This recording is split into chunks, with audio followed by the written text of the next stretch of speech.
চৌঠা অগস্ট খড়দার একটা বাড়ি থেকে প্রচুর পরিমাণে কার্তুজ উদ্ধার হয়েছিল।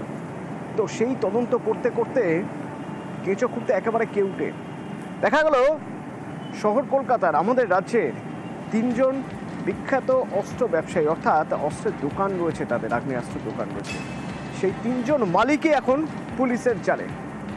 কেন, কি তাদের অভিযোগ, তাদের বিরুদ্ধে কি অভিযোগ?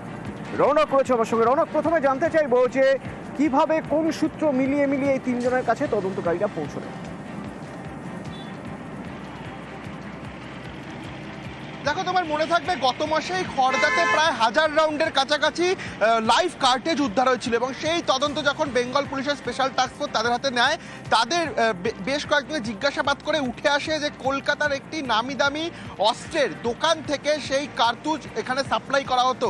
পুলিশ তদন্তে নামে এবং গতকালকে নর্থ সীমা দ বলে যে দোকানটি রয়েছে বিবাদীবাগে, একেবারে বৈধ অস্ত্র দোকান, সেই দোকানে বেঙ্গল পুলিশের এসটিএফ তল্লাশি অভিযান চালায়। দোকানে তিনজন মালিক, অভির দ, সুব্রত দ এবং আরও একজনকে, তিনজনকে পুলিশ গ্রেফতার করে এবং গতকালকে তল্লাশি চালানোর সময় দোনলা এবং একনলা মোট 41টি অবৈধ এই অস্ত্র পুলিশ উদ্ধার করে। সেখানে দেখা যায় তাদের যে রেজিস্টার রয়েছে সেই রেজিস্টারে এই অস্ত্রগুলোর কোনো রকম অফিসিয়াল কোনো কিছু নোট বা কোনো রকম আইন যে লাইসেন্স থাকে সেই লাইসেন্স কোনো রকমভাবে ছিল না। এবং এরপর থেকেই পুলিশের সন্দেহ হয়, কারণ কয়েক মাস আগেই এপ্রিল মাসে ক্যানিং থেকে একজন অস্ত্র কারবারিকে এই বেঙ্গল পুলিশের এসটিএফই গ্রেফতার করে। পরবর্তীতে জানা যায় সেই অস্ত্র কারবারি এই দোকানে কর্মরত ছিল, এখান থেকে বেশ কয়েকটি কার্তুজ এবং অস্ত্র তিনি বাইরে পাচার করত। তখনও এই দোকানে তল্লাশি অভিযান চালানো হয়, বেশ কিছু কার্তেজ সহ এই অস্ত্র পুলিশ বাজেয়াপ্ত করে এবং দোকানের রেজিস্টার বুকও বাজেয়াপ্ত করা হয়, দোকান সিল পর্যন্ত করে দেওয়া হয়। সেখানেও অভিযোগ আসে এই দোকানে কোনো রকমভাবেই রেজিস্টার মেনটেন করা হতো না, বেশ কিছু আর্মস ছিল যেগুলোর লাইসেন্স ঠিক ছিল না এবং বেশ কিছু গুলির যে সিরিয়াল নাম্বার তার সঙ্গে গুলির খোলের কোনো রকম মিল পাওয়া যাচ্ছিল না।